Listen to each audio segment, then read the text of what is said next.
L'éducation construit une société et amène les hommes à s'aimer, à s'entraider, à travailler pour le bien de la communauté.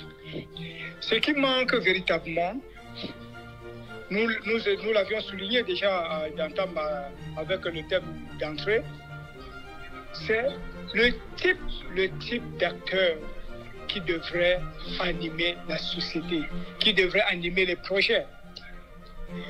Si les acteurs qui doivent intervenir ne sont pas bien formés, n'ont pas une bonne éducation, il y a de fortes chances. Et la peur de certains sera justifiée que, par exemple, un mouvement comme l'AS va échouer. Alors, il importe donc que l'Afrique repense son système. Et lorsque j'ai entendu la semaine dernière encore rappeler que l'OUA avait consacré l'année 2024 comme l'année de l'éducation en Afrique, mais je me suis étonné de savoir que derrière ce slogan, il y avait toute une politique de perfusion financière accompagnant les politiques éducatives qui n'étaient pas endogènes mais exogènes. Or, celui qui donne, celui qui finance contrôle. Contrôle, oui. Et celui qui contrôle dicte. Le véritable problème, c'est le manque de vision d'un programme politique, culturel,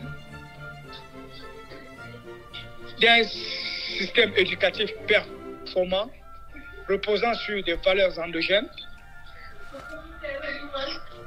Et à qui la faute?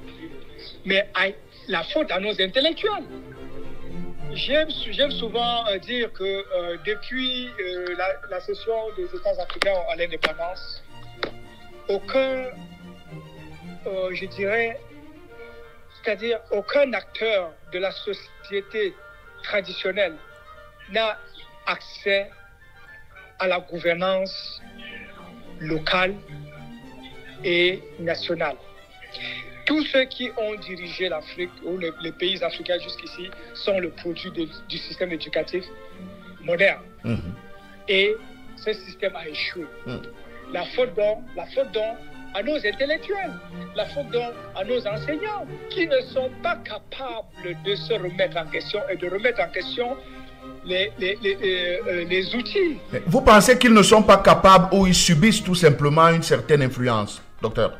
Non, mais subir découle d'une incapacité, mon cher Guy. Si vous êtes incapable, vous allez subir. Admettons que nous sommes incapables l'intelligence est constituée d'incapables, de peureux, d'éternels coupables, qui pensent que oser, c'est se mettre en marche.